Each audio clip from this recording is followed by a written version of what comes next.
Ang tinatanong witness, tinatanong ni Marcoleta. Ang sumasagot yung chairman, si Ping. Ang haba-haba pa ng sagot. Panoorin niyo yung Blue Ribbon ng Lunes. Di ba? Siyang sumasagot eh.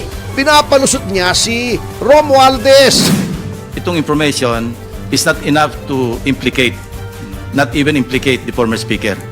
This is just, we may just consider this as a lead kasi merong connection. But of course, dininay naman ni Carla Diskaya, so let's leave it at that. At lagi niyang dinadagdag eto nakakatawa sa mga taong ito. Lagi niyang sinisingit yung explanation na ay wala namang sapat na ebidensya na yan ay kay Romualdez. Paano magkakaroon ng honest to goodness na Blue Ribbon Committee kung mulat sa laging sinasabi ng Blue Ribbon Committee Chairman, walang kinalaman si Romualdez dyan. Meron na siya agad opinion, meron na siyang opinion kung sino mas credible, kay Diskaya, kay Alcantara.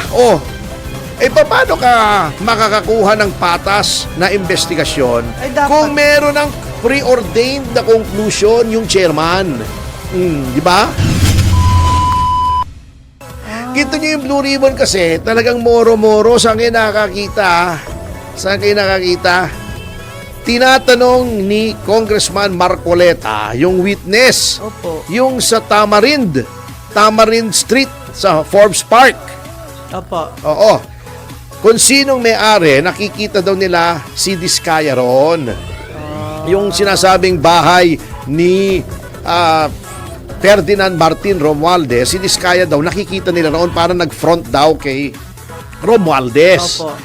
Tinatanong ni Marcoleta kung sinong alam nila na may-ari noong Forbes Park. Saan ka nakakita ang Blue Ribbon Committee? Ang tinatanong witness, tinatanong ni Marcoleta.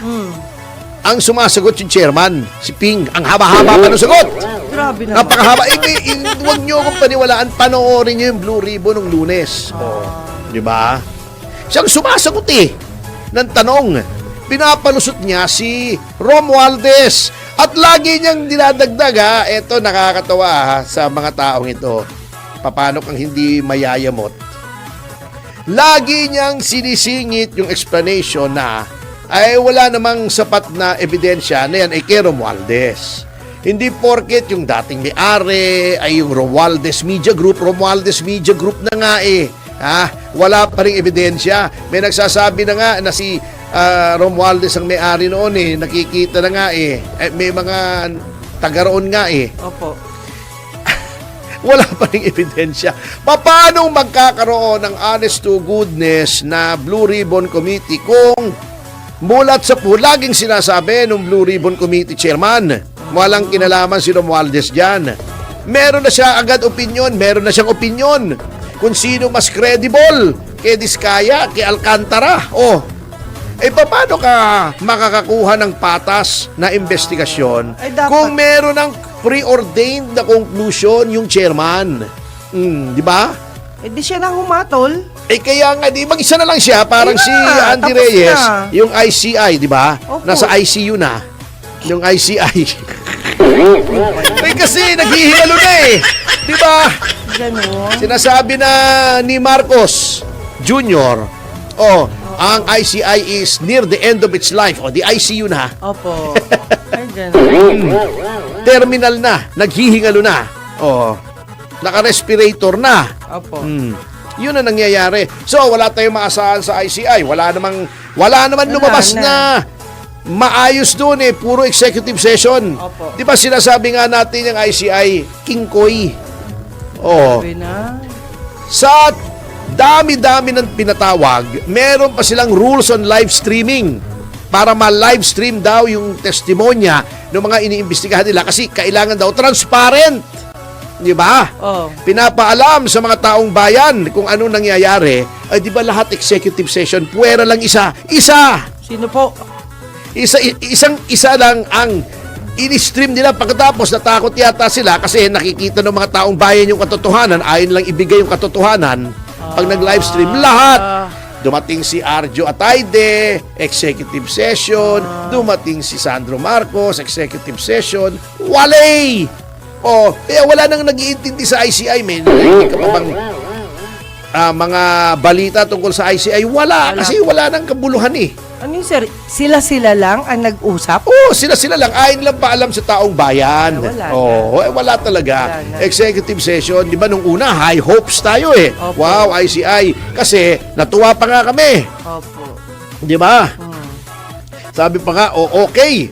Nakinig si Pangulong Marcos sa sigaw ng bayan na magkaroon ng independent commission na mag-iimbestiga nitong floodgate, nitong iskandal sa flood control at sa mga substandard na infrastructure.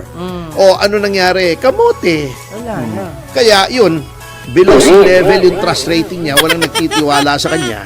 Oh my God. Pateho, ganyan nga eh. Oh. Pagkatapos, si deny. Unang-una, sinabi, wala daw silang kinalaman doon sa nag-file ng impeachment. Sino maniniwala sa'yo? Ang nakakatawa kasi, napaka hindi sila creative, di ba? Wala na ba silang mahanap na abogado kundi yung identified, nakakampi nila.